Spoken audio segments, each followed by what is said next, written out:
Hey everyone, Matt is back with another recap video of my thoughts on Season 3 of Ninjago Dragons Rising. So we're looking at the second and final part of Season 3, so let's get started. Season 3, Episode 11 is called The Hollow Ones. So that weird sorcerer, Gandhi, so she goes to Abra Calabria.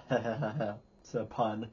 And she says she hasn't been there in a while, and she buys a hex and asks for some crystal ball. She asks to get her crystal ball fixed, because that's the thing, is that her crystal ball is broken.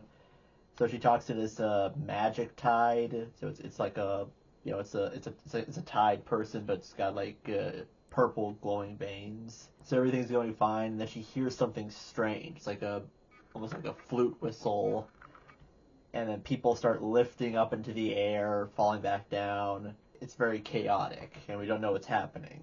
And then, like, after the intro, Aaron gives a recap of when he went after Ross in the Forbidden Five and went missing, as well as the journey he went on with Ross, the training he went through, and the promise Ross made to him about bringing his parents back. A few more details and some stuff that we already knew. And it's revealed that he's telling this to Sora, as because, Aaron, Sora, and Sora, they left with Ross at the end of Season 3, Part 1. But then Ross interrupts their conversation and tells them to pack up for their trip to the underworld. And honestly, when I heard that they were going to the underworld, I actually got pretty excited because, I don't know, just the nostalgia and the fact that we haven't seen the underworld in quite a while in the franchise.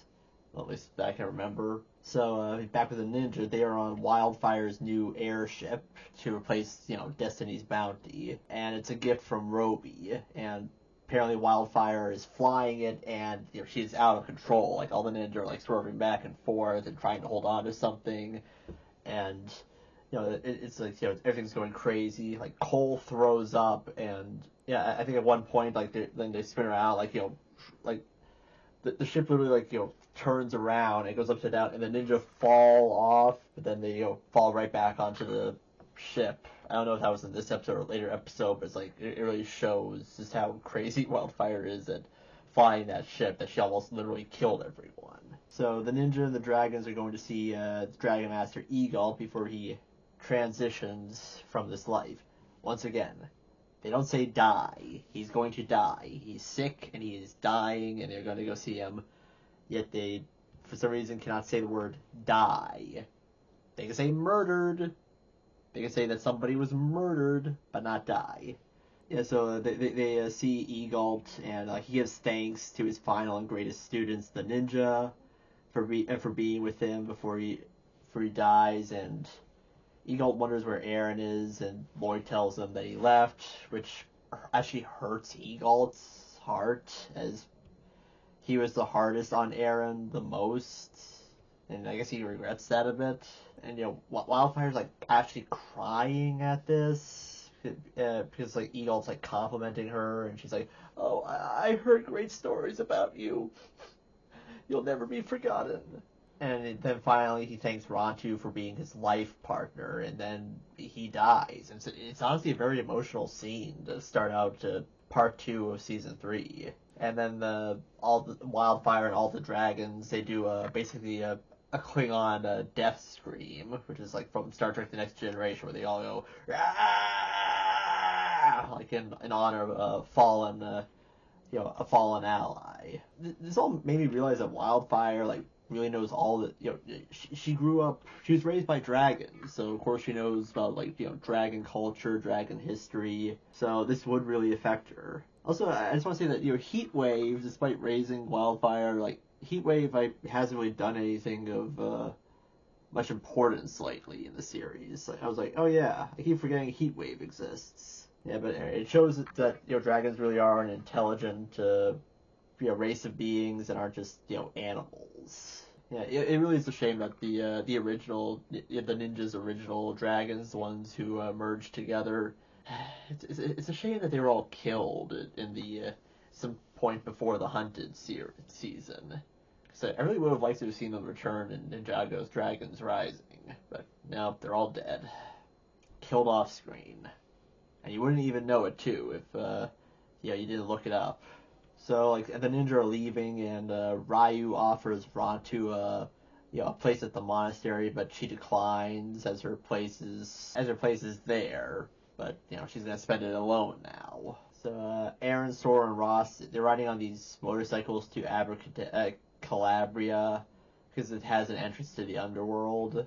But you cut to Zane and Pixel, who after the funeral they are leaving in a hot air balloon to travel the merged realms together.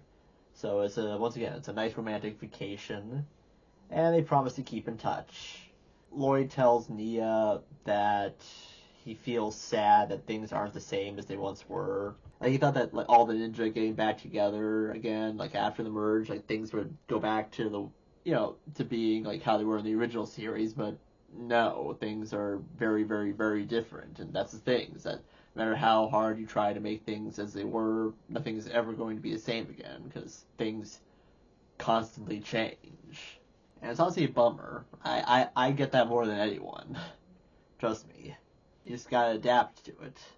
Jay is playing video games, is being rude to Frohickey, like he keeps demanding things, and then it's like being very nitpicky about the stuff that Frohickey gets him. And despite Jay living with the ninja at the monastery, he still doesn't believe he was ever a ninja.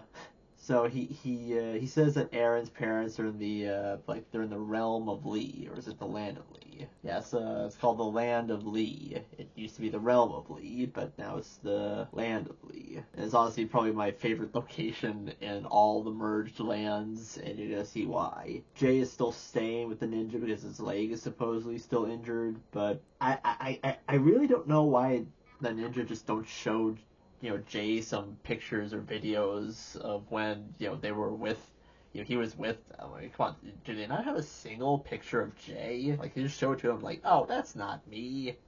Like, okay, what about this? Like, these all look like you. This is you playing a video game. But this is us going, like, you and Nia going on a date together. Like this is a news footage of you saving the world. This is you giving an interview. It looks and sounds exactly like you, just with shorter hair. I mean, how is he still not convinced at this point? I don't know. It's maybe they did try to convince him with evidence, but it just didn't work. So so Jay still stuck with the ninja. He agrees to help the ninja find Aaron's parents if they agree to help him get Ross, as he's still trying to capture him for Zeatrix, which. Really? He's still getting paid for that? He sure is taking his sweet time. Aaron, Sora, and Ross arrive at Abracalabria, and Ross demands an audience with the Pontifex Magicus, whoever that is. But the trio are denied entry to the city, and apparently, that's where the Cyclopses are from. What's his name? Powerlid? Apparently Powerlid and the Cyclopses, they come from, Mysterion, which makes sense. Yeah. It's a mystical world, so I can see Cyclops coming from there. Abracalabria is guarded by two Cyclopses named Torex and Zerat. It's clearly just a ripoff of Tomax and Zaymot from G.I. Joe. Like, they're these two twins who, if one is hurt, the other feels that one's pain. Their names are the same, just spelled backwards. It's like, come on. So, Ross, he gets, because he is not a patient person, he gets angry and attacks the Cyclops guards. At the monastery, Ryu is trying to play with the other dragons in the Dragon Den when Rontu appears, having found the plateau lonely without Egalt. So she decides to join the other dragons and continues to train Ryu to become a ninja. So, Ryu's still learning Spinjitzu. There's nothing cooler than the idea of a dragon learning Spinjitzu. Ross continues to attack the Cyclopses and the wizards, and Aaron and Sora learn during the fight that the city was attacked last night, and they're like, what? No, that wasn't us. We're attacking you for a different reason. Ross is able to break in through the gate and sees that almost everyone walking around like zombies, like they've been drained of their souls, and that includes the Pontifex Magicus. So the remaining villagers start to wonder if the trio were the ones who attacked them, but then the sorceress Gandhi comes out, for their defense. even though she doesn't recognize Ross. It's like, oh no, Aaron and Sora, those two are cool. They are not Janet, or do they know Janet? And so the source just tells them what happened last night, and that the attack happened right after sundown, and ended right at sunup. And the story reminds Aaron of the soul suckers from the spectral lands, but it's like, oh, that's impossible, because they can't be the attackers, because, you know, they can't leave the spectral lands. Then the weird flute noises start happening again, and there's a strange person floating in the sky. And that's how the episode ends. So it's a good first episode. Yeah, it's a very emotional episode while also setting up a new threat, which is also connected to an old threat. Season 3, episode 12 is called Human Resources. And it begins right where the attack left off. And Aaron recognizes it's a Kerr of the Forbidden Five. And Sora notices he doesn't look right, because he's a ghost now. He's a spirit. And people start lifting into the air again, and they get drained, and everyone tries fighting back against the invisible enemies, but nobody can seem to land a hit. So Aaron sees through his prismatic blade, and that the soul suckers are Dragonian spirits, and are taking spirits for Kerr's flute. So they're being sucked into Kerr's flute. So Aaron tries attacking one of the Dragonian soul suckers, but his prismatic blade breaks. So it's like, uh-oh, it's not working the second time around. Wildfire is once again driving your ship very roughly, even doing this is where it happens. So in the sky, Wildfire, she does a crazy trick where she spins the ship upside down and almost kills everyone. That's when it happens. It's funny. And Jay is still acting like a jerk, but tells Lloyd and Nia that he doesn't remember anything before waking up in the realm of the madness. So Ross really messed up Jay's trust in people, because he doesn't trust the ninja, he doesn't believe anything they say. And he tells them that agents of the administration found him and told him that he worked for them, and he just believed them because he had amnesia. And then the mysterious administrator supposedly knew who Jay was and told the agents to find him. So we haven't seen this administrator yet. Hopefully he appears in they appear in season 4. So Jay's job was realm reassignment and sending people back to where he thinks they came from. He admits there were a few mix-ups. Oh gee, you think? So Jay knows that Aaron's parents were named Jenny and Barry, and they are heading to the administration because that's the only way to the realm of Lee, which I don't know how. Really? Are you sure? Because all the realms were merged together. So I don't know why that would be the only way to get to the land of Lee, or at least that's what my initial thoughts were. I'm like, why can't they just fly there? Jay actually gives a pretty logical reason for why they need to use the administration to get to the land of Lee. So I'll give it that. It's not a plot hole. So Lloyd isn't sure if they can trust Jay, as because he put on a wolf mask, he shattered his goodness. But I don't know. I mean, didn't Sora, Wildfire, and Kai's goodness all get shattered, and there's no problem with them. I could have sworn that maybe their goodnesses were shattered, but you don't have a problem with them, but you have a problem with Jay's. They also brought a cake that Jay hopes they don't have to use. It's like oh yeah, this cake is their secret weapon. They're like, really? How? So back in Abracalabria, Aaron tries to help people and lead them to safety, and Ross thinks they should leave, but Sora refuses. That's the thing. Ross never wants to help anybody. So Sora uses her powers to combine the upper half of the broken blade with a lantern, and powered by Gandhi's magic, it allows them all to see the Dragonian soul suckers.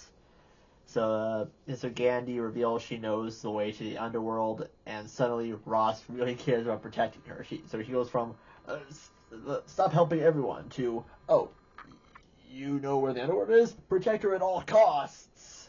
Well, at least he's got priorities. So Wildfire and the other ninja arrive at the administration, and Lloyd comments on seeing the administration from the outside how boring it looks. I agree with him. I very much agree with him. Yeah, that was my first reaction when I saw the outside of the administration as well. So they tried to make a plan on how to proceed, and Jay's plan is to attack, which shows Nia how much of his goodness has been shattered. It's like, oh, he's not the same person he was. Jay knows that plan won't work, yeah, even though that was his plan. So he instead wears a suit, and they use his ID to open the door, and they are immediately noticed and caught by agents. So great plan there, Jay. Gandhi blasts some Dragonian soul suckers with magic until she gets her soul sucked and becomes a zombie. The sun rises and the soul suckers leave, and Ross is angry that they lost their way to the underworld, but Sora thinks that Gandhi's map to the underworld is at the monastery where she lives, so they take her there. But back with Lloyd, Nia, Jay, and Wildfire, they are in an administration cell. And the ninja are angry at Jay for getting them caught, but he assures them that everything is going to plan.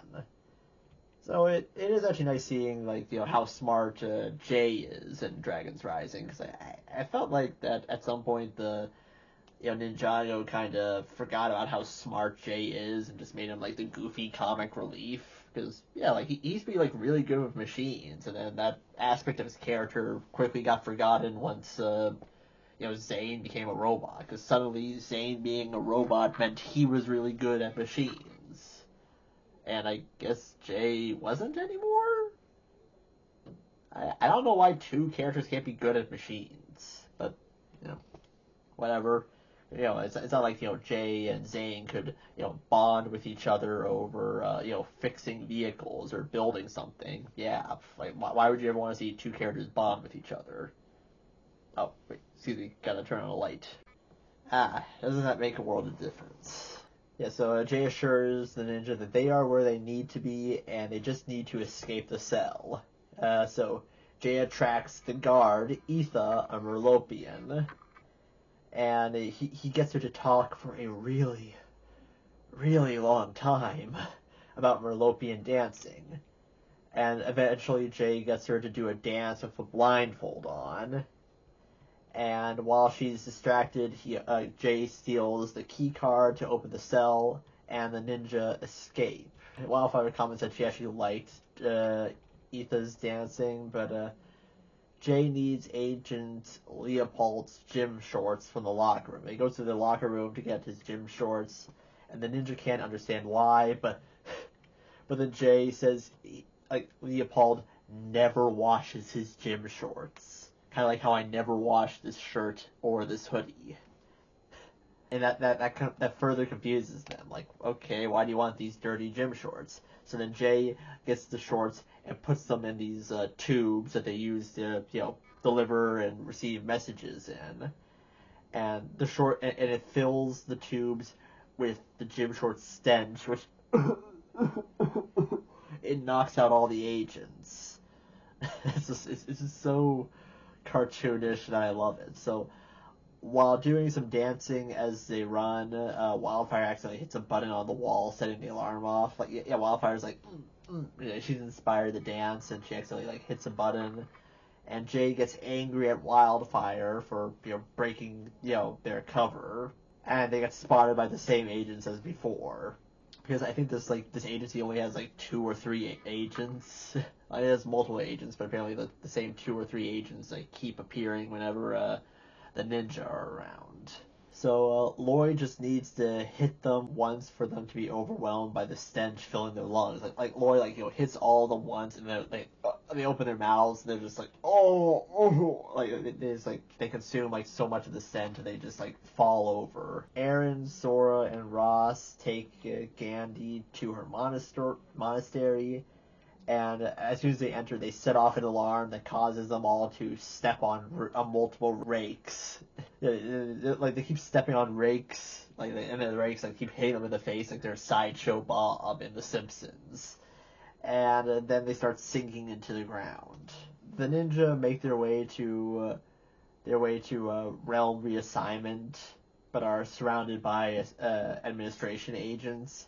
And Jay uses the birthday cake from earlier to trick the people into thinking there is an office birthday. So everyone, hastily starts, signing the birthday card, which, that's also funny.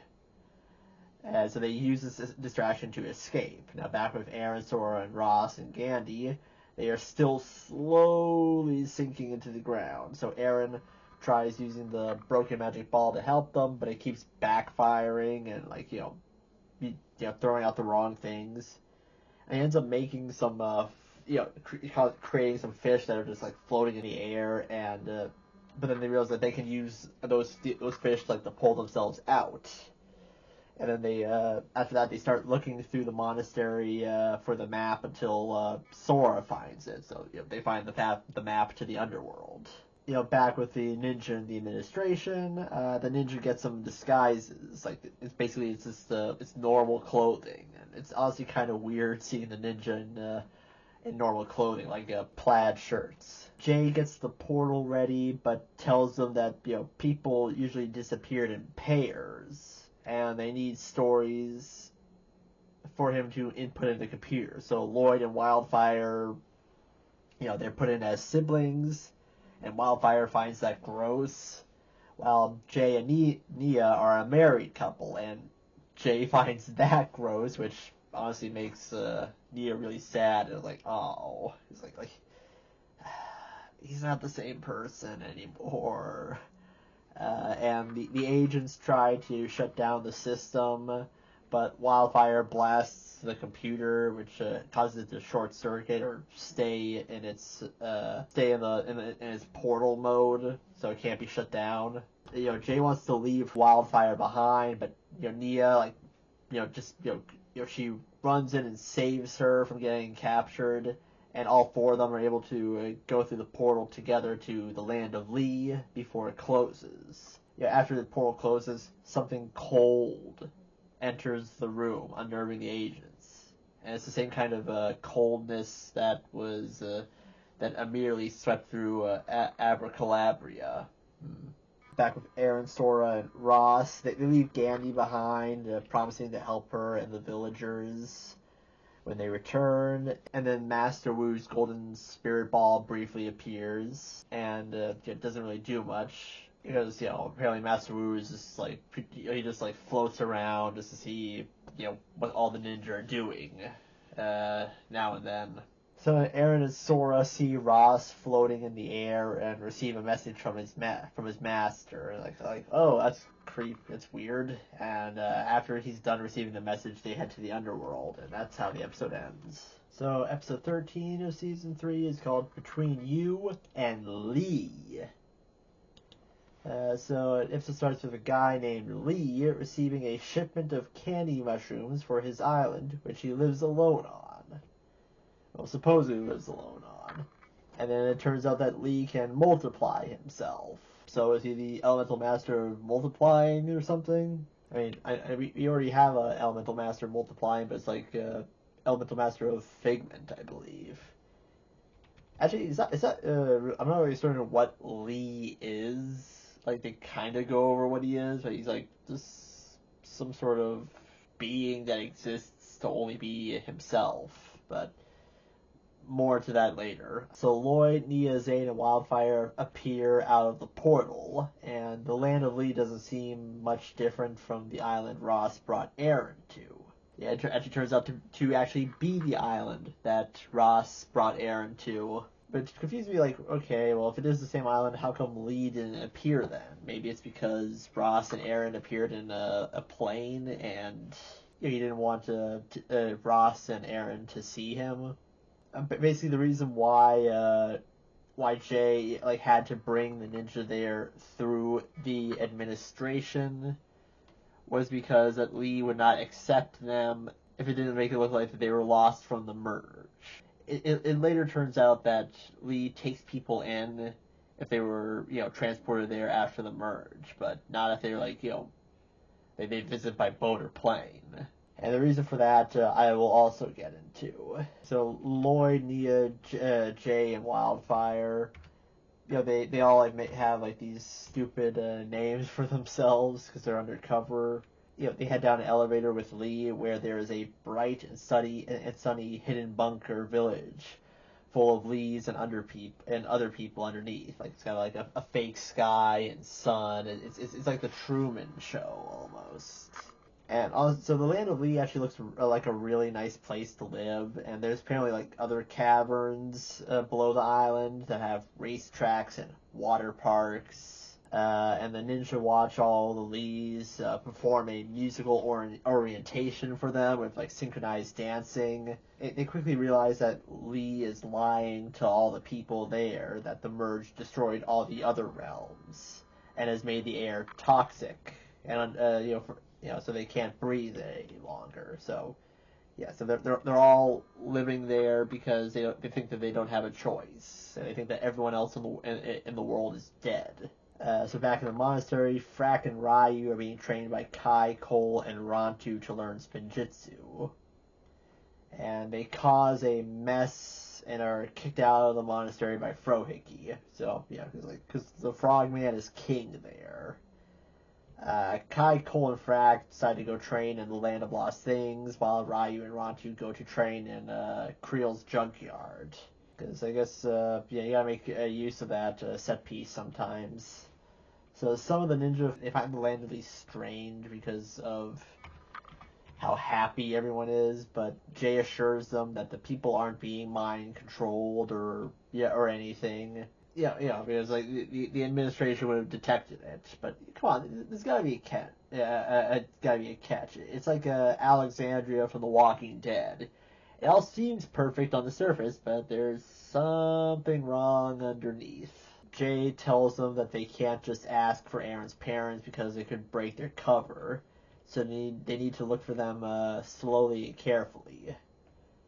Ryu continues his training under Rantu in Creel's junkyard. Rantu doesn't think that Creel would be very happy with the mess they are making during the training. Like, yeah, she's very particular with how everything is.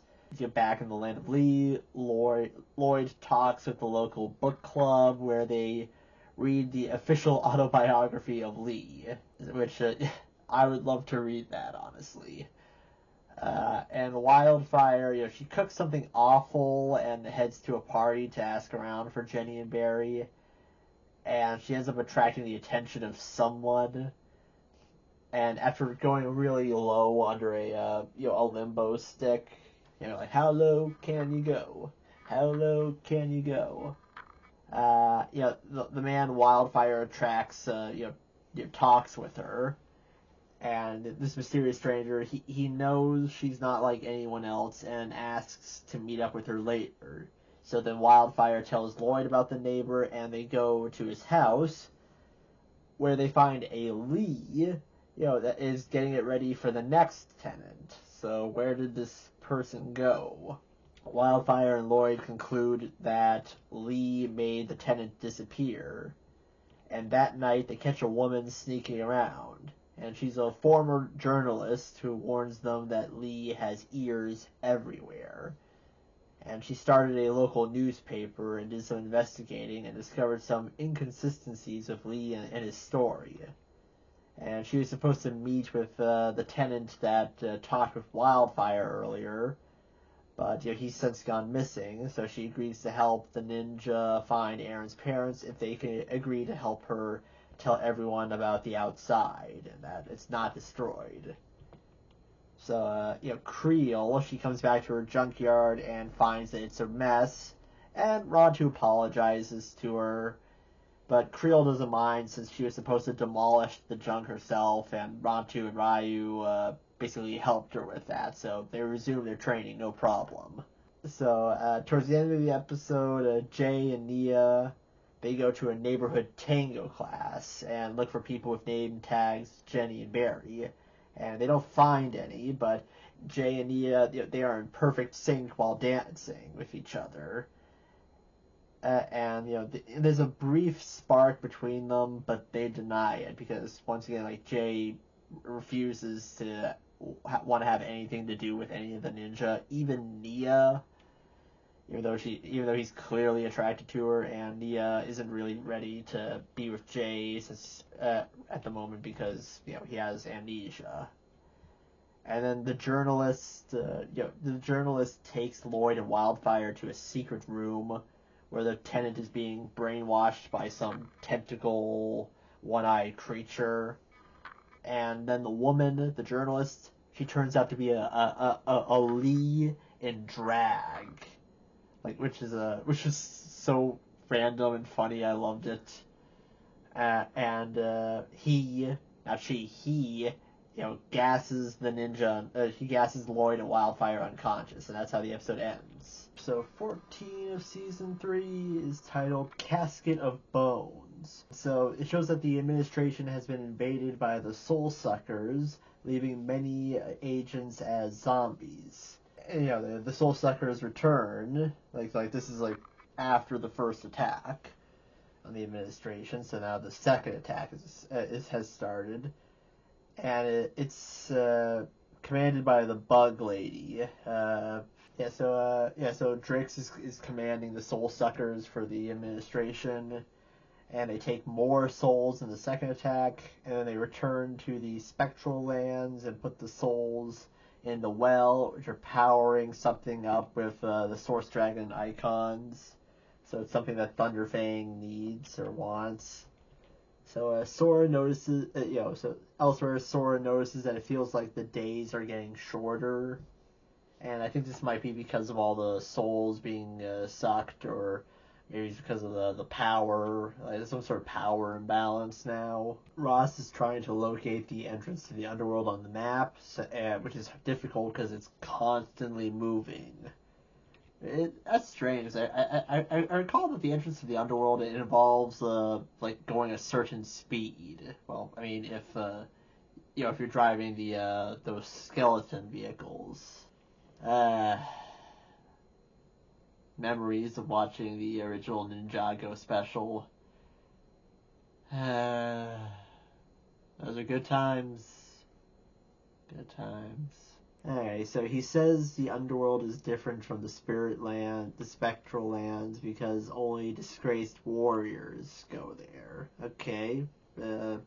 Yeah, because I was wondering, like, how the underworld was different from all these other realms that have to do with spirits. I guess they're like, oh, well, if you're disgraced, and Ross is like, oh, if you're a disgraced warrior, you basically go to hell, is what I gather. And Sora, like, just as a joke, she uses her powers to lightly sabotage Ross's motorcycle before making it normal again, which angers him because Ross doesn't have a sense of humor. And Aaron's like, says like, hey, you should not anger this guy. They eventually arrive at the entrance to the underworld, which is in a small village populated by skeletons. But the entrance disappears before they can use it.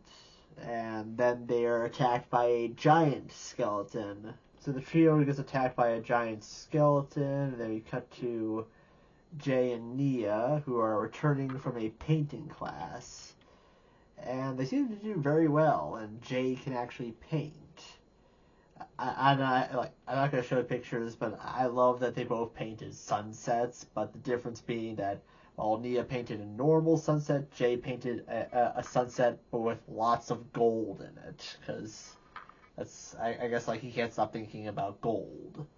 This is a funny background detail.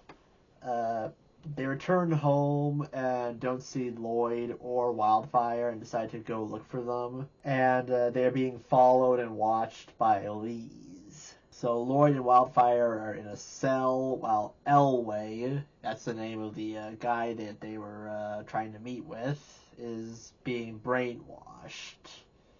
And Lee says everyone is in the land of Lee willingly. Like, nobody's being forced to live there. But, I mean, with the exception of those who learn the truth about Lee's lies, and need to learn, Lee's lies learn the magic of friendship. Yeah, so they need to learn the magic of friendship, aka they need to get brainwashed. Lloyd and Wildfire, they can't use their powers on the cell because I guess it's made of Venge Stone. And then Lloyd suddenly has a vision of meeting one of the Source Dragons. No, it's he's having a vision of a meeting of the Source Dragons. So he's he sees the Source Dragons meeting with each other, and a lot of them regret getting involved with mortals, especially getting the ninja involved. And Lloyd overhears that if a mortal can activate the Archdragon of Focus, then they can defeat Thunderfang. And then Lloyd is like, wait, what? Thunderfang is back? And so Lloyd wakes up and tells Wildfire that, Wildfire about that, but luckily they know that the Archdragon of Focus can defeat Thunderfang. So then with Kai and Cole, they continue to train Frack, and Frack breaks some bamboo. And Kai tries one of Geo's treats, which sucks all the moisture out of his mouth. He puts it in his mouth like, oh! So, Kai sees that the kids, Fritz and Spitz, have scavenged all the prismatic blades, which I guess were lost after defeating Thunderfang. I don't know. Well, they all landed in the land of lost things, so that's cool. So Frack uses his powers and feels that the earth is screaming, which Cole feels as well. Yeah, so I feel like he touches the ground. He's like, whoa. I could feel like something's wrong with the earth. And like, oh, you feel that too? So I find it interesting that both Cole and Frack are the only ones that seem to sense how the pain, I guess, the merge causes all the realms. I find it interesting. I'd like to know why the earth is screaming. So Cole tells Frack about the mission that Master Wu's spirit sent him on. Yeah, so he was sent someplace, and Cole he sensed something was under the ground where Master Wu's spirit brought him, but he couldn't bring it up with his powers. So Geo overhears this, and he gives them a vehicle for them to quickly go on a journey to the location. He's like, oh, well, why don't all of you just go to that location so all of you can collectively try to bring whatever's under the ground up to the surface. So, so they decide to go on a quest. So the trio, Aaron, Sora, and Ross, they continue to fight the giant skeleton, and Sora is able to do some rough spinjitzu, but Ross is the one who is able to take the giant skeleton apart. And after he's defeated, the giant skeleton deems them worthy for their strength, and his rib cage opens up, revealing an entrance to the underworld. So they go inside. Yeah, I guess there's multiple entrances to the underworld. I don't know. Back in the land of Lee, the Lees lose Jay and Nia. Lees lose.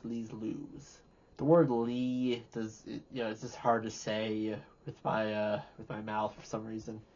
Lee, it's like sticking my tongue out. Sorry. So Jay and Nia, they lose the Lees, and they go to the backstage area where Jay electrocutes the lock, and they go inside, and Jay finds a dragon mech, and he puts something on it for, to help them out later.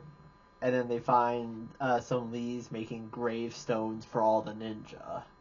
I mean, they're not going to kill the ninja, they just fake their deaths. Make it look like that they died in case anyone comes looking for them. And then we get the greatest cameos in quite a while in Ninjago Dragons Rising. The return of the goats, Knuckle and Cruncha. Yeah. Knuckle and Cruncha. They're the two skeleton guys from the very, very beginning of Ninjago. I was so excited to see them after so many years. I was like, hey! So they're just as amusing as ever, and Ross, knocks their heads off when it's clear that Knuckle and Cruncha are boneheads who can't give the directions to the Casket of Bones. But the trio, they are eventually told where the Forge of the Forgotten is, and they go to it.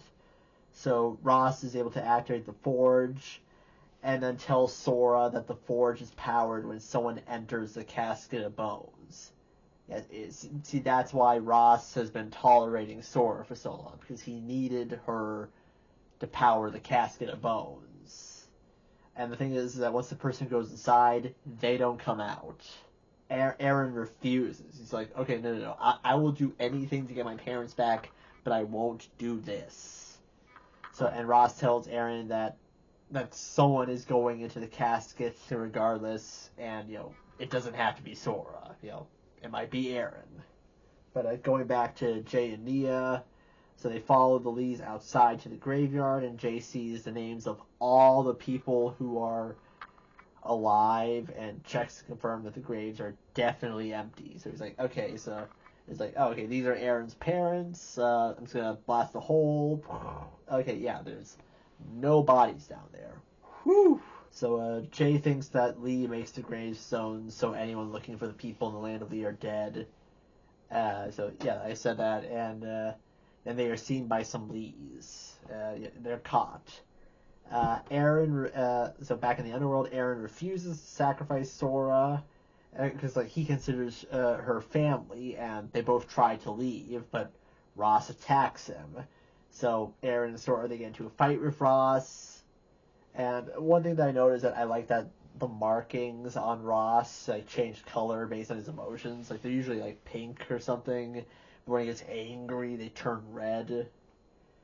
So Aaron and Sora are able to escape Ross in the underworld, and while Ross is fighting these skeletons, it's Knuckle and Cruncha, they get back up, and so they swarm Ross, and Aaron cries after getting out of the underworld, because he's afraid and accepting that his parents are gone, are gone forever. There's nothing I can do to bring them back. There's nothing I can do, and it's really sad. But then at the end of the episode, Jay and Nia, they're being chased by the Lees, and and they fight them off. And Nia stops Jay from killing a few of them, and then that's when Aaron's parents recognize Nia because she does Fujitsu. She's like, "Oh wow, you're a ninja. Our son loved you." And he's like, "You're Aaron's parents? You're Jenny and Barry?" Season 3, episode 15 is called The Screaming Earth. So, which, as in the Screaming Earth that Frack and Cole hear. So Ryu is still training at the monastery, and Frohiki wonders where Kai, Cole, and Frack are. And it turns out that they are going to where Master Wu's spirit originally sent Cole. So they find the location, and it seems like there's been a battle there. They was so there was once a great battle, I guess. So I don't know if there's recently a battle or something. But I don't know. So maybe I missed the way they said it. But Cole and Frack both sense the Earth screaming, so they both use their Earth-related powers, the Earth powers and Quake powers, to bring whatever it is underneath them to the surface. But cut to Aaron and Sora, and they eat moss milk ice cream. Ew. Well, and they also need to figure out how to help the soulless villagers that are trapped in Abracalabria, but Aaron isn't ready to return to the monastery and reunite with the ninja because he has somewhere else to be. Sora turns their motorcycles into an aircraft. And back on the land of Lee, the Lees are patrolling with swords. They're whoa, things are about to get real. So Jay and Nia are hiding with Aaron's parents in their house. And Aaron's parents are happy to learn that Aaron is alive. Because they just assumed he was killed along with everyone else when the merge happened. Cole and Frack, they raise a giant dragon skeleton. Yeah, but they raise a giant dragon skeleton out of the ground, but not the living kind, the actual dead skeleton kind. And Kai uses his fire powers to make it easier to raise. Yeah, he's using the fire to weaken, the ground around the skeleton or something. But back in the land of Leah, Lloyd is wondering how Thunder's Fang could still be alive, and he and Wildfire need to find a way to escape the cell before the tentacle monster brainwashes them next. And just as it wakes up, Wildfire hurls something from her pocket at a button on the wall, releasing them from their cell so they can escape. I'm not going to tell you what the thing that she hurled at it is, but it's going to be very important later on. So Nia catches Aaron's parents up to speed on everything that's happened since they went missing. And Barry and Jenny, like, being detectives, I guess. I don't know, but yeah, they've been investigating why their neighbors' behaviors have been changing over the last few years. And Jay thinks that Lee might be using a selective form of brainwashing on the residents that the administration would detect. Oh, so you can detect a form of brainwashing that affects everyone at once, but the selective brainwashing, you can't pick that up. Man, the administration really is incompetent. So they plan to break into the secret place that nobody is allowed in. Aaron and Sora, they arrive on the island that houses the Land of Lee, so Aaron can say goodbye to his parents' gravestones, only to find that there's a giant empty hole where their bodies are supposed to be, and Aaron's like, "What happened to their corpses? Why is it empty? Who did this?" So inside the Land of Lee, Nia and Jenny, they lure some of the guards away from the secret area door, so Jay and Barry can sneak in. And Barry's like saying like, "Wow, I heard so many stories about you, Blue Ninja," but Jay doesn't believe any of the stories that Barry tells about his past, because once again he still doesn't believe he's a ninja, when people literally recognize him as a ninja. Once again, I'm just saying it would have been it would have been an interesting twist if this wasn't Jay and he was actually Jay's twin brother. Jay and Barry meet up with Wildfire and Lloyd, and they all escape together. And out a little farther away, Jenny assures Nia that while Jay doesn't remember her, like in here, his body still does. Like she can, Jenny is good at reading body language, and Jay's body language changes whenever he's around Nia. Or or she notices that he seems relaxed. And then an alarm sounds, alerting all the Lees, and the ninja, they start fighting their way through the army of Lees. I gotta say, as a concept, Lee is probably one of the most creative characters in the whole franchise. Like some of the stuff in Ninjago Dragons Rising, I couldn't come up with in my wildest dreams. It's like, wow, this started out as a ninja fantasy series for a Lego franchise, where ninja they spin around in elemental tornadoes, and now it's a franchise with an island colony of clones. It's crazy. Aaron and Sora, they see some Lees heading into an elevator, and they follow them down, and they see the ninja fighting.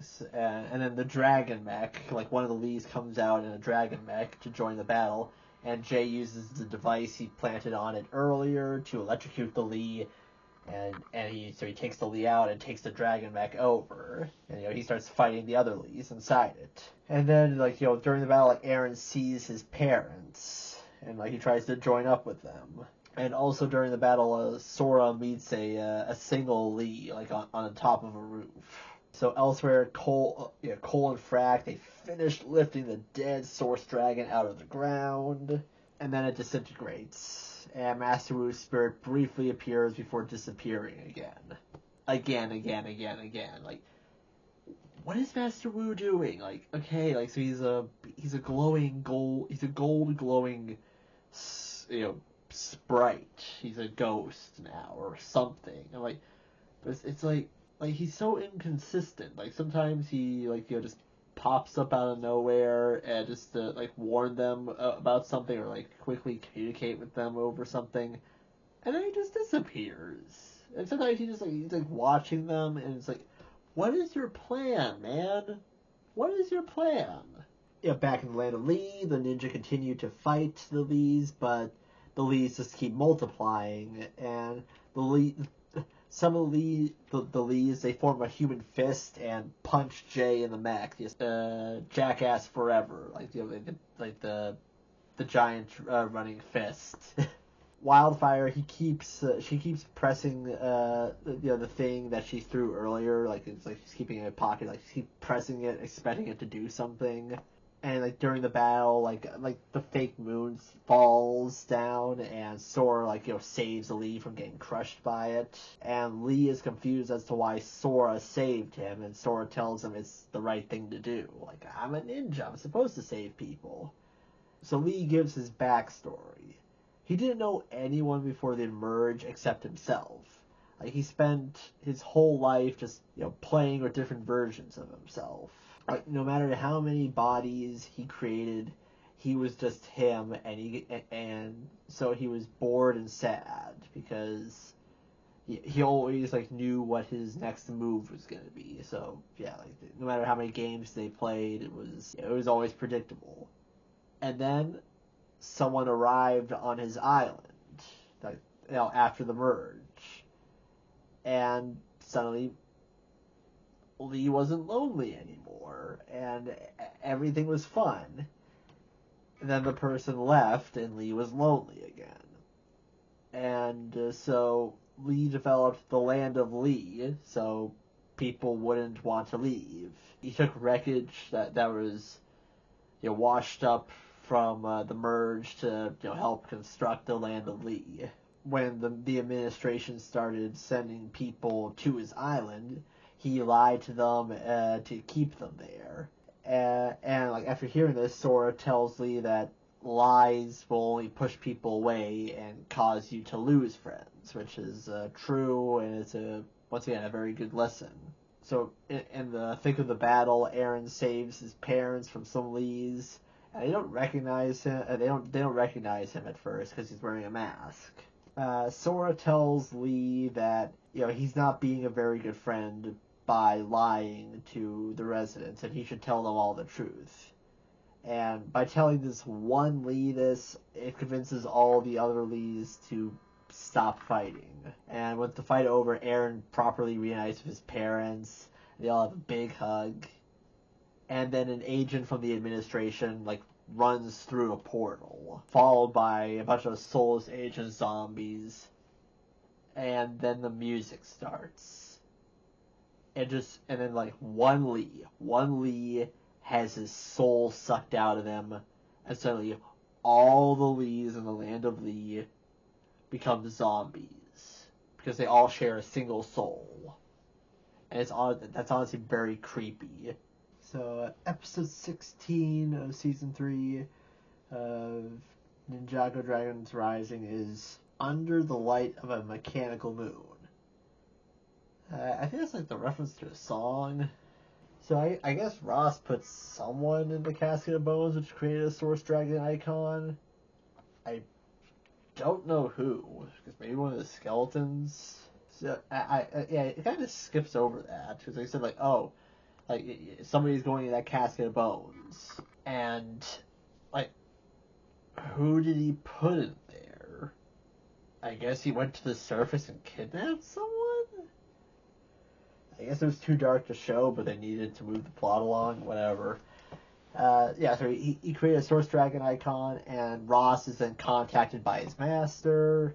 Is his master Master Wu? That would be a twist. And then Ross is attacked by skeletons, as a living person using the forge is forbidden. Oh, so I guess last time we saw Ross, he wasn't attacked by skeletons, so I got that mixed up. Sorry. I said that from memory, not from my notes. This is when Ross gets attacked by the skeletons. So in the Land of Lee, the Soul Suckers aren't as frantic this time as all the as the majority of the residents and the ninja. They don't get lifted up and have their souls drained. Yeah, because plot armor, I guess. I just feel like the ninjas should all be zombies by now, but no. But anyway, so Sora catches some of the ninja up to speed on what is going on with the Soul Suckers, and people start losing their souls. Okay, now they start losing their souls, but not the ninja, just the residents. So they need to light the whole place up with Sora's lamp so they can see where the soul suckers are. So Sora uses her powers to combine the lamp with the fake moon, so now everyone can see the soul suckers. And the ninja try to fight back. They try to fight back with mixed success.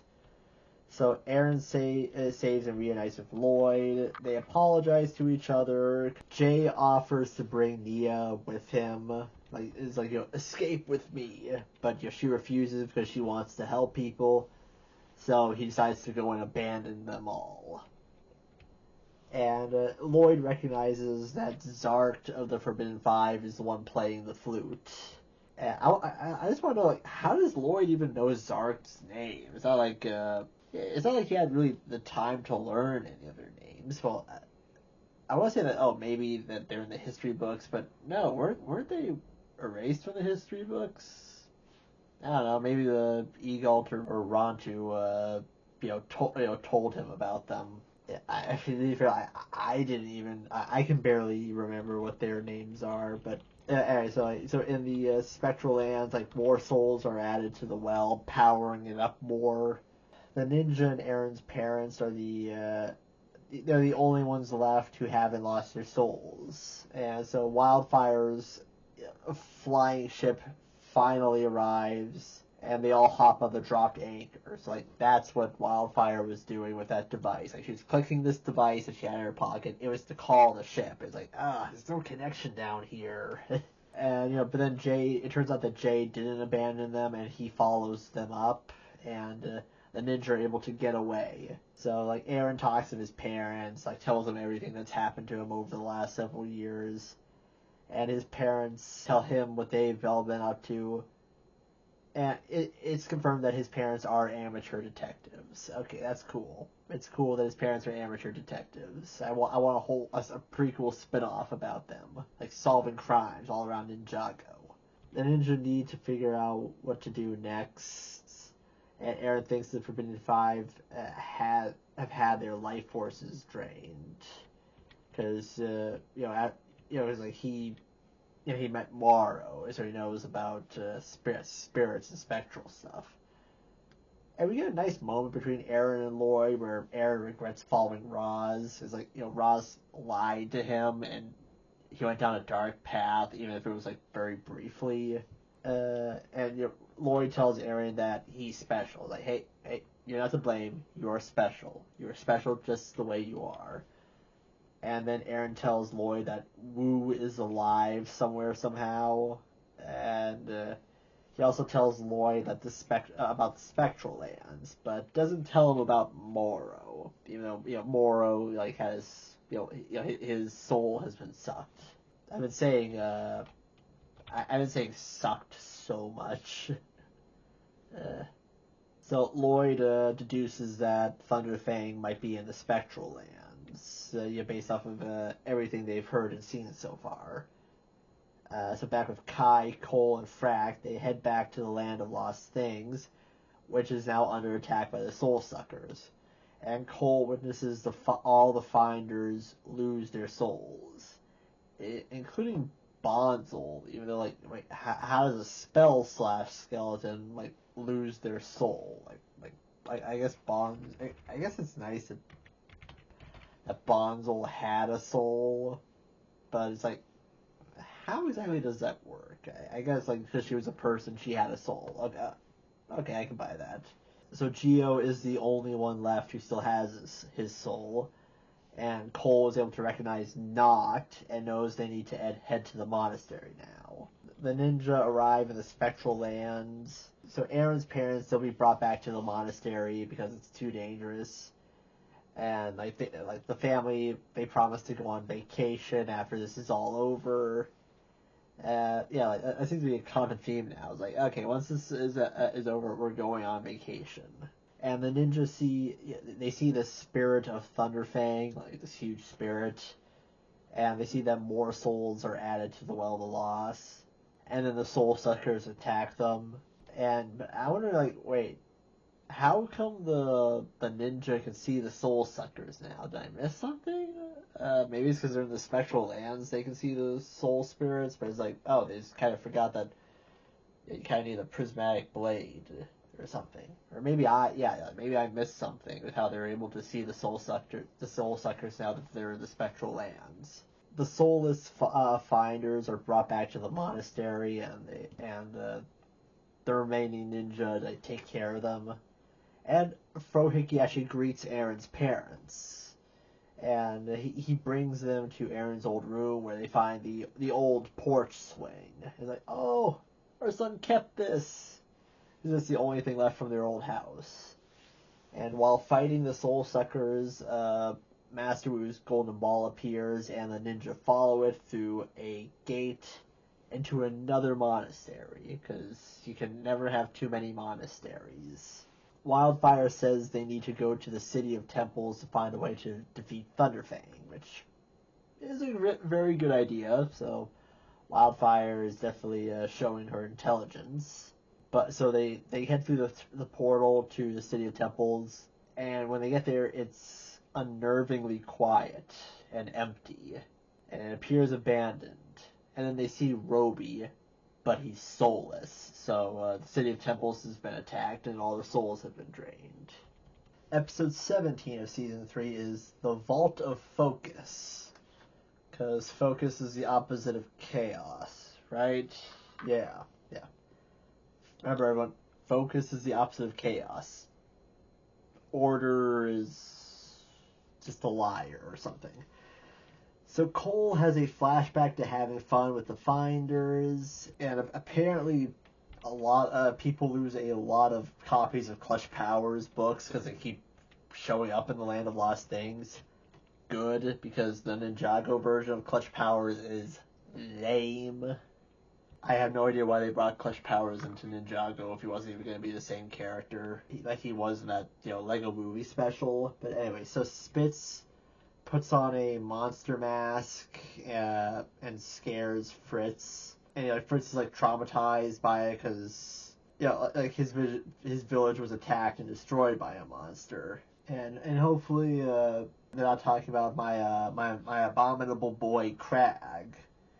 Because he's the Yeti that we love. So apparently a Yeti attacked Fritz's tribe. I guess killed all of his friends and family, and that's why he was forgotten.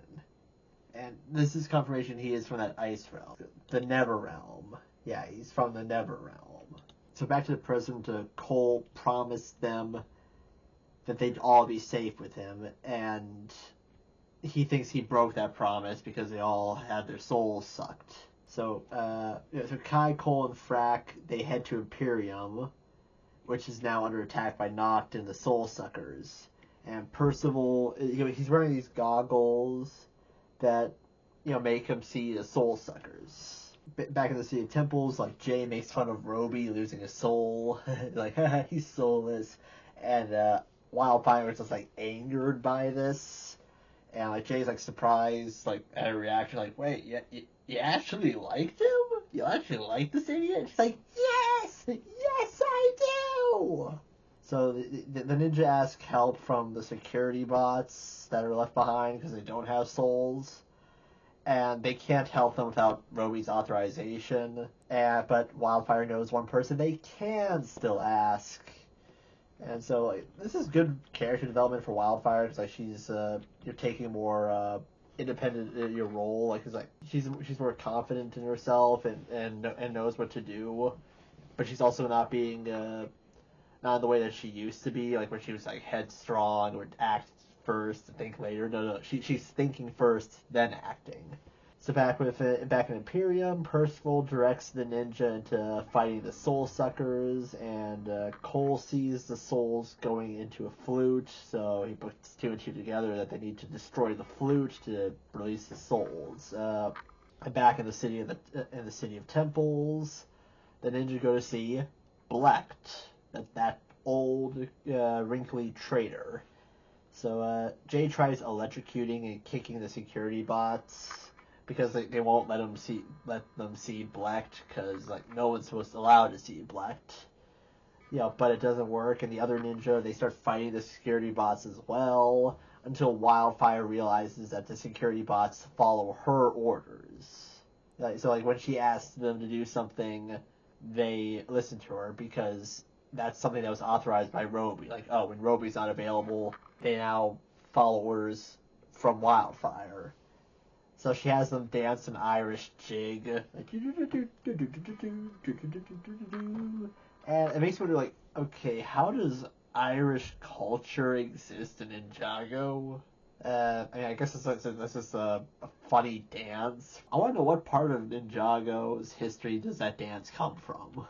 And apparently, like, Jay doesn't understand romance. Like, he has no idea, like, why when Roby and Wildfire see each other. Shows just how different Jay has become because he was a true romantic. So the ninja are taken to Blecht, and apparently, like the power over the security bots, like, goes to Wildfire's head immediately because, she has them carry her on a throne and, like, feed her grapes. And interestingly, Blecht didn't even know there was an invasion that happened since he's, like, locked up all the time. So they tell him about what's been going on, and Blecht says he will help the ninja if they let him out of his cell. The only question is, can he be trusted?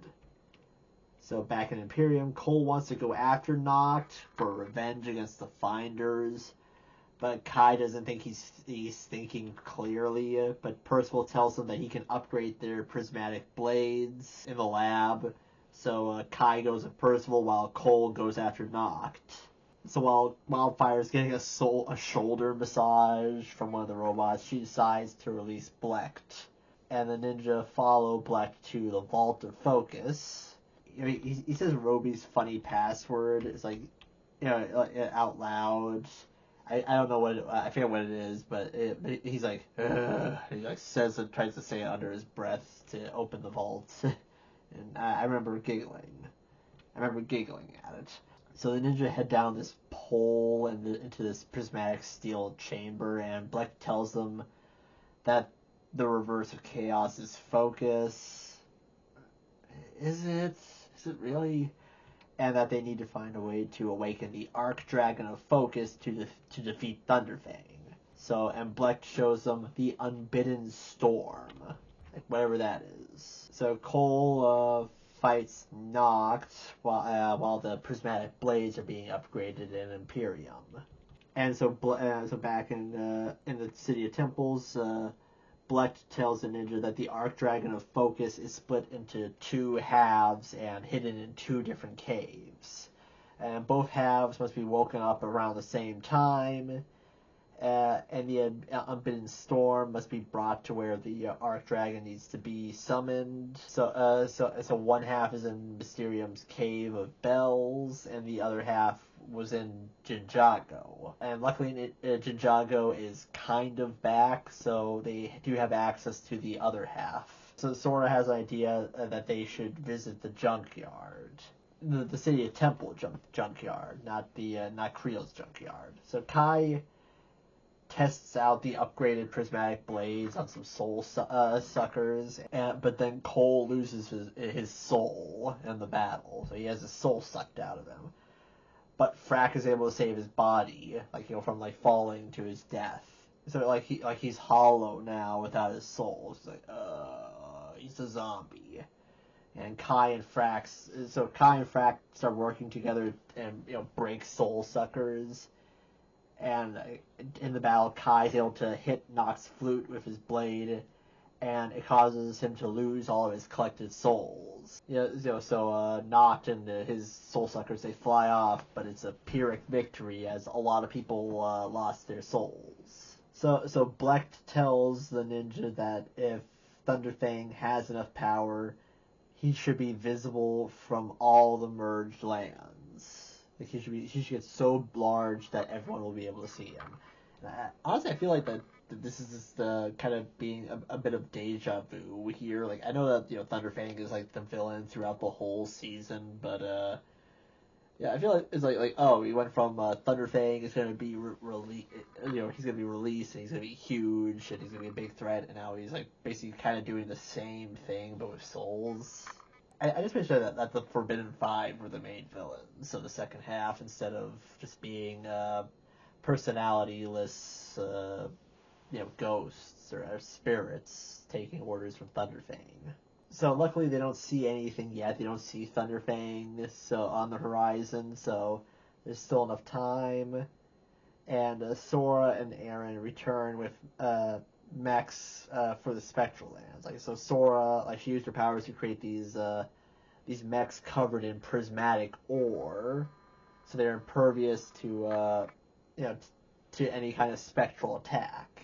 So the ninja head out, and Blecht is taken back to his cell. Unfortunately, the last of the needed souls are added to the well of the storm, and Thunderfang has all the power he needs now.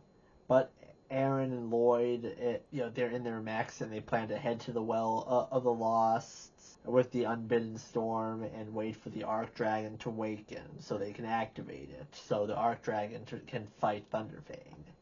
But Sora, Wildfire, and Xanth plan to head to Ninjago, while Nia and Jay plan to go to Mysterium. Jay doesn't want to go as he hasn't been paid for anything he's done yet, so Nia is disappointed in Jay, and Jay just leaves. But Ross, he leaves the underworld with now with both weapons, like his mallet and the new dragon icon, and he's got this bone armor now, and he looks cool, and that's how the episode ends. Episode 18 of Season 3 is called For Whom the Bell Tolls. And so Sora and Wildfire, they see the Finders are hollow now at the monastery. And Sora tells Geo and Froakie what's happened in the last few episodes. So while back in the Spectral Land, Thunderfang is almost ready, and Aaron and Lloyd, they get ready to to face Thunderfang, or to head into the Spectral Lands. And Aaron wants Lloyd to take the Unbidden Storm, as he's afraid that he'll mess up and break it, but Lloyd tells him that, he used to mess up all the time as a kid. And Aaron tells him when this is over, he's quitting the ninja. Once again, I find Aaron very relatable. Yeah, it's just like, his lack of confidence, I don't think this is right for me. Maybe I should quit. And Lloyd's like, oh, come on, man, I used to be just like you as a kid, which, I think Lloyd might be one of my favorite characters in all of fiction, because, he literally evolved over time. Like I said, he was this annoying little kid, now he's a responsible adult. And he's a mentor. He went from being the protege to the mentor, so Ninjago really has been all about Lloyd. So Nia arrives in Mysterium, and she hears someone knocking at the gate of the monastery, and it's just a hollow Gandhi. So and then a giant samurai armor comes in, so she has to fight that thing. Sora sees that Rontu is at the monastery now, which shows how long Sora's been gone. And Ryu wants to go with Sora, Wildfire, and Xanth, and Rontu lets him, okay, you've had enough training for now, you gotta save the world. So Nia fights the giant samurai, and it appears to just be a possessed piece of armor, as she keeps hitting pieces of it, so it keeps losing pieces of its armor with every hit. It's almost like the Black Knight from the Holy Grail, just but a flesh wound. And after the last piece of armor is taken out, it just a coconut comes out of the armor. This is one of the weirdest things in the whole franchise. The coconut has a face, and it's actually a backup copy of Gandhi's personality. So it's okay, whatever. I guess they felt it was I guess the writers were like, hey, I know Gandhi's a hollow now, but we really want Gandhi to be in the last couple episodes. Is there a way we can get around that? Oh, just put her personality in a coconut. Brilliant.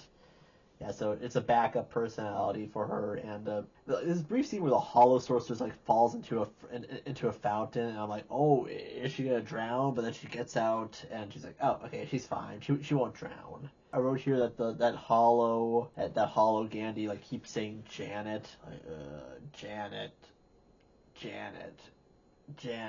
or maybe it's referring to the coconut, is blaming Janet, and it's who is Janet? Like, will we ever see Janet? Who is this Janet? So the coconut helps Nia with directions. You know, where half of the Arc Dragon is, because like the map she was given is very outdated or something. And while this is going on, Kai and Frack they bring hollow coal back to the monastery, and Geo is sad, but Kai is happy to see that Sora and Wildfire are back, and Frack is happy to see Sora as well. And yeah, I put here that, oh yeah, his crush on Sora didn't really go anywhere, but like I said, I'm glad it didn't take up too much time. Like there doesn't really need to be any drama with the relationship. Yeah, Sora tells them everything that's been going on, and back with Nia, like, you know, Nia catches, she's also telling the coconut what's been going on. I honestly like the coconut. I honestly miss her character, even if her character is basically Gandhi. So they cross over some mercurial mushroom, and Nia complains about Jay, and the coconut relates and tells Nia that she had an old BFF that she had a falling out with. And they make it across, but it seems that they're being followed by someone. Who is it?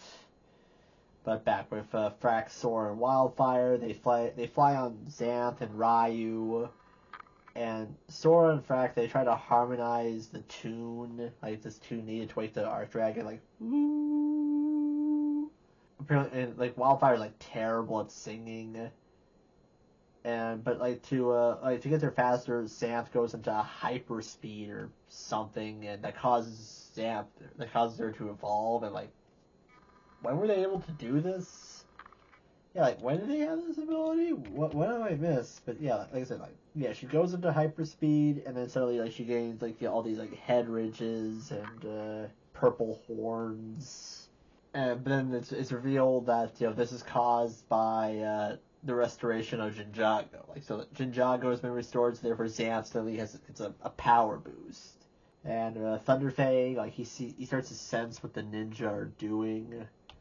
Frax, Sora, and Wildfire, they appreciate a Ninjago for its beauty, and Frax sees that there's a monastery portal gate above them, so they find yet another portal gate.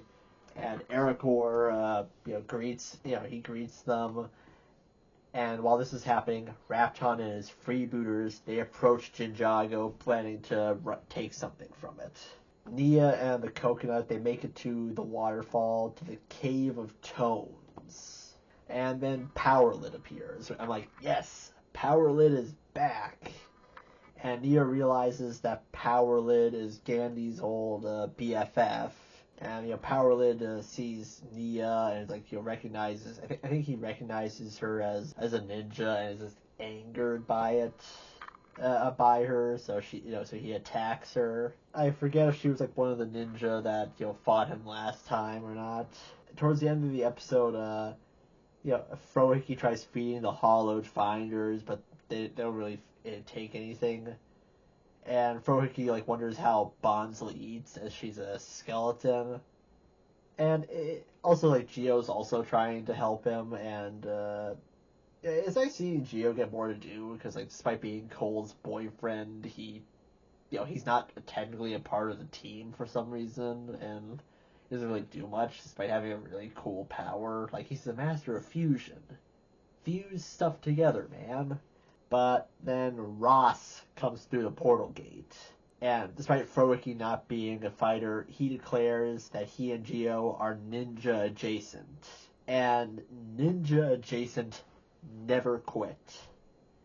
So Frohiki throws a bowl of his awful food at Ross, and for a second I thought maybe the taste would knock him out, it hits him right in the face, and I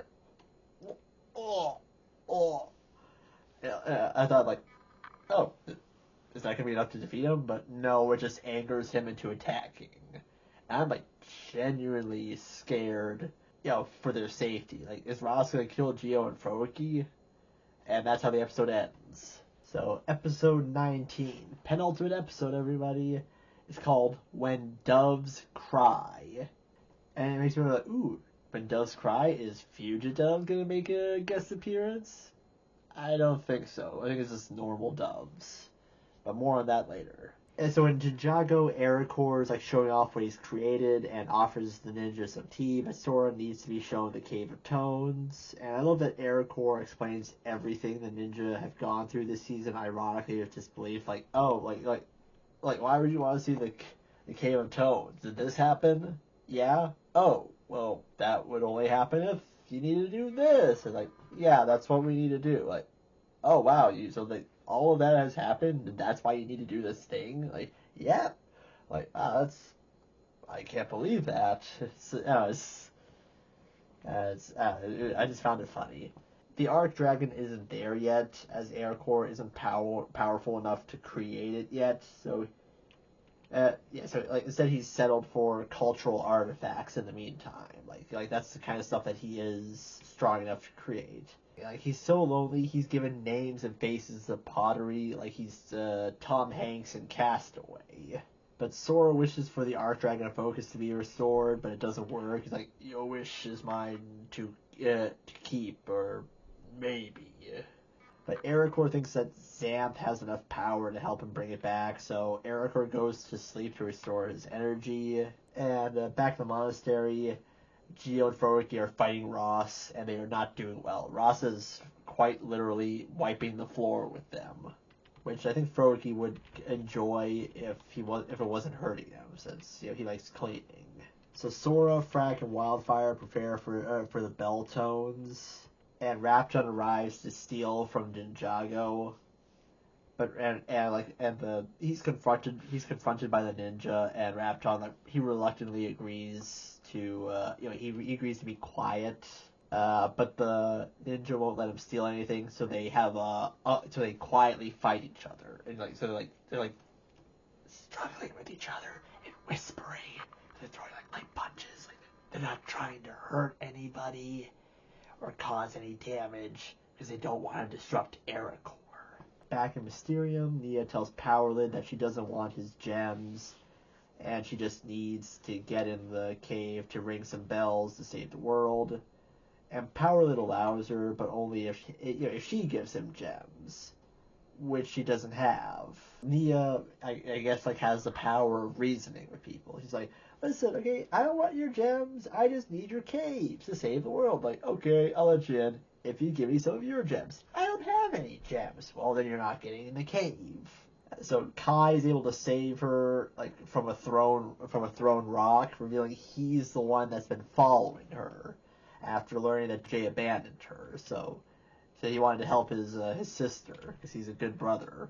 So Powerlid hears Gandhi's voice coming from the coconut, and Powerlid is actually happy to see Gandhi, so he can get revenge on her, and he then attacks them. So that surprised me. Like, Gandhi, I'm so happy to see you. So I can cause you to become departed, or I can murder you. So I can say murder, but I can't say kill, I think.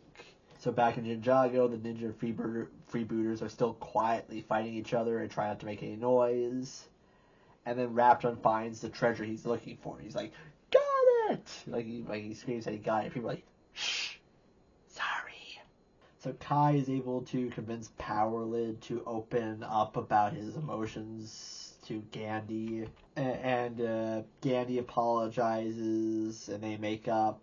Powerlid still wants gems, though. And that's kind of where their relationship deteriorated, because Powerlid just became so obsessed with with gaining and wanting gems.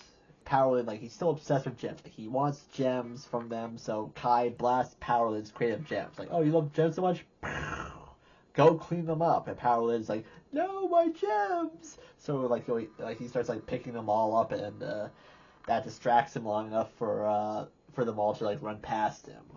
So Sora, Frack, Wildfire, and Ryu, they try to stop Raptor from getting away with the treasure. And Sora uses her powers to deactivate these bombs the freebooters leave behind. And then Aracor wakes up and having gained enough power to bring back the Cave of Tones and the Arc Dragon. And but funny enough, that takes up so much energy that they immediately go back to sleep. Ugh. I know the feeling. So back with Aaron and Lloyd, they get close to the well, but Thunderfang is guarding it, so they have to fight the Forbidden Five and the Soul Suckers. Luckily, their mech suits are, they're able to deflect any attack. So Frohickey and Geo, they keep fighting back against Ross, and with Frohickey activating the training course and Geo fusing Ross's armor to it, so Ross has to break out of his armor to fight Geo. And Ross is able to defeat Geo and sends him in the training course back underground.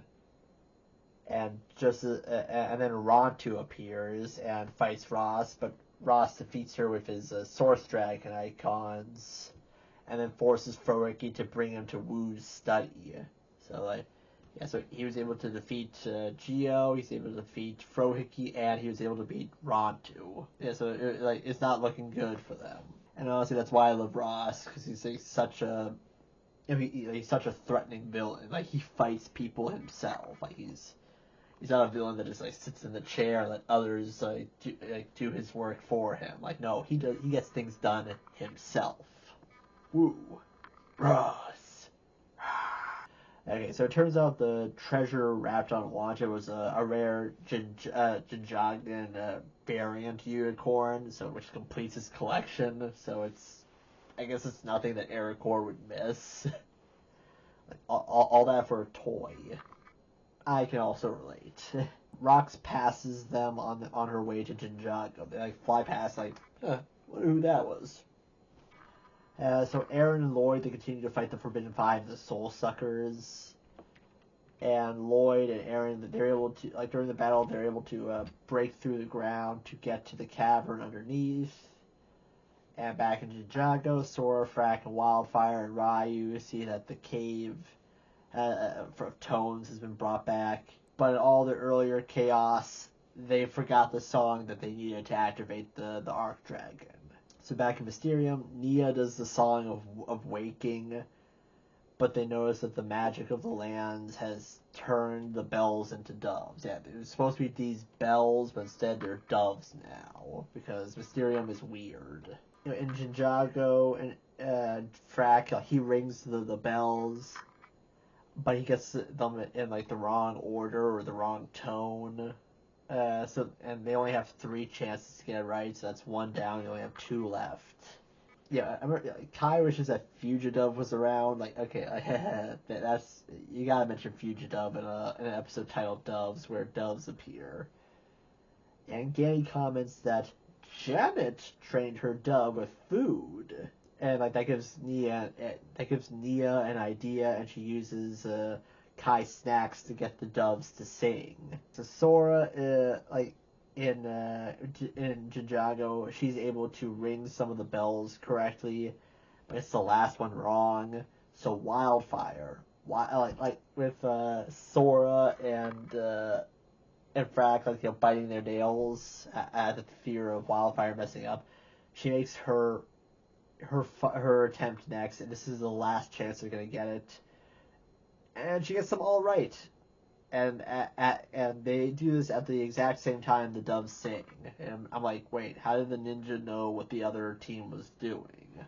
But whatever. I love that the tune of the doves and the bells are the Ninjago theme, the classic Ninjago theme, and that causes the dragons to wake up and then disappear. Back in the Spectral Lands, Aaron and Lloyd are below the Well of the Lost.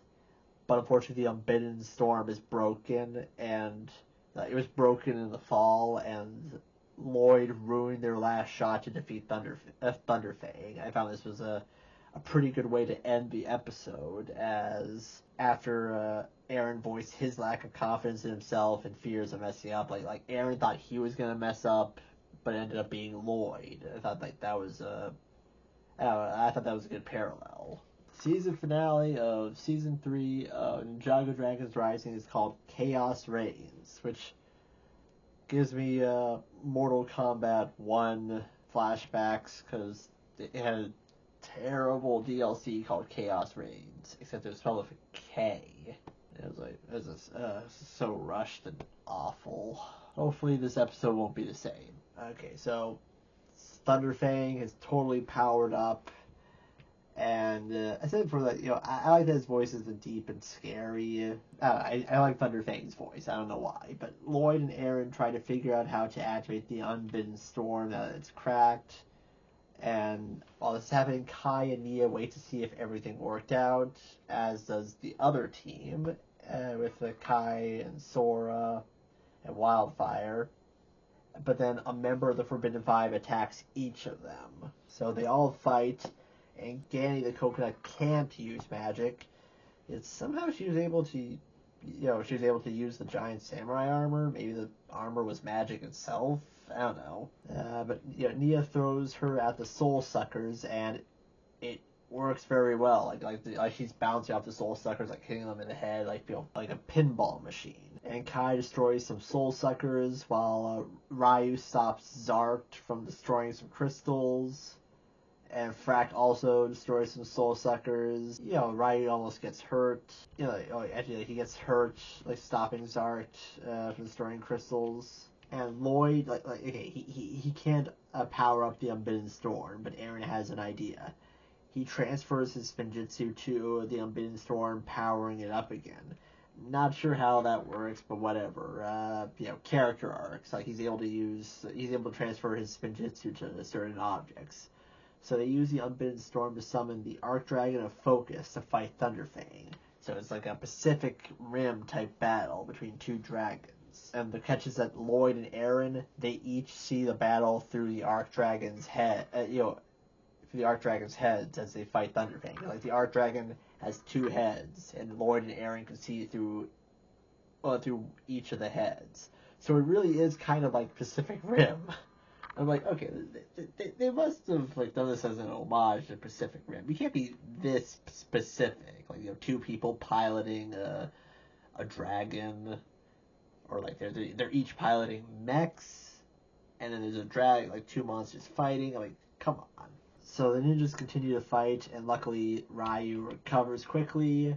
During the fight, Frack almost admits his feelings to Sora, but just he pulls back on it. So I'm happy the season didn't spend too much time on his crush, but I'm hoping that season 4 actually spends a little bit more time, has something progress.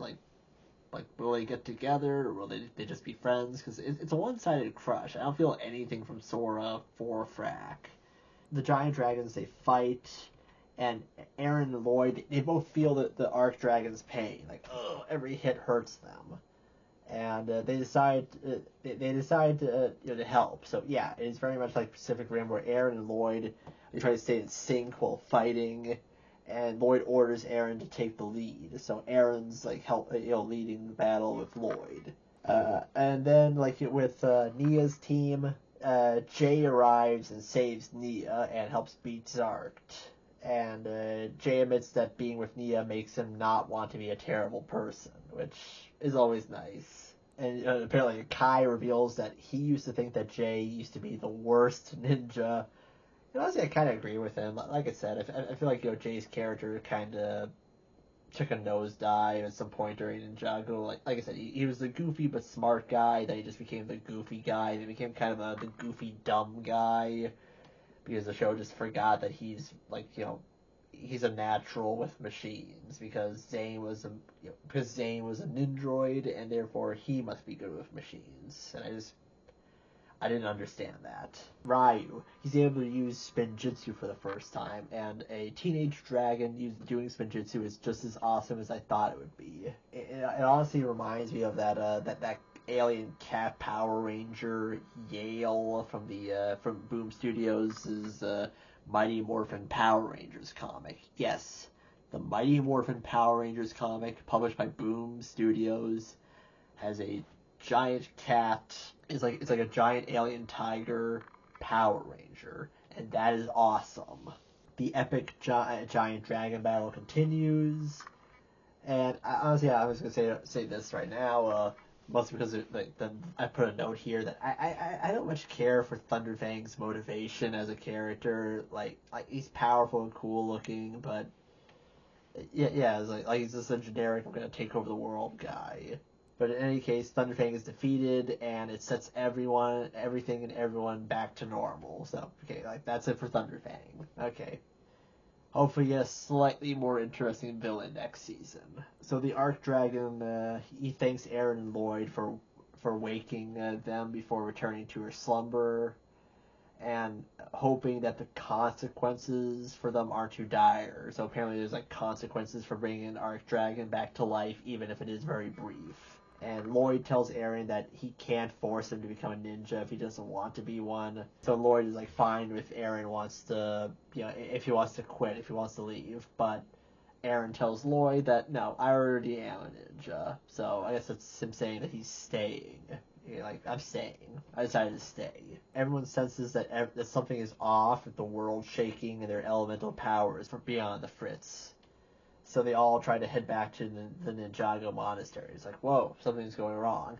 But instead end up in different monasteries. So they all try to, so they all, like, after they finish, like, something goes wrong, they all try heading back to the main monastery. They all end up in completely different locations. Like, what? This isn't the monastery. Eren and Lloyd, they end up in a jungle land, so maybe, like, the wilderness, or, like, the wildness. Because I don't think they found the monastery for the wildness, which... Please bring back Chima. Please. Kai, Nia, and Jay, they end up in a dark cave or something. Like, it's hard to make out where they're in. So yeah, Sora, Wildfire, Frack, and Ryu, they end up in this field land, like straight out of the Gladiator movie. Like, I expect Russell Crowe to to be walking, feeling the wheat between his fingers. And they try going back to the portal gates, but they are all trapped in those lands.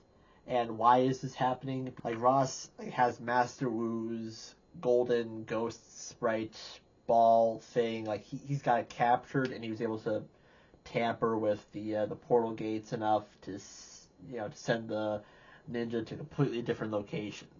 And the season ends with only 3 of the Source Dragons left on the council, with the rest withdrawing. This is apparently what has caused the balance to be off in the merged lands.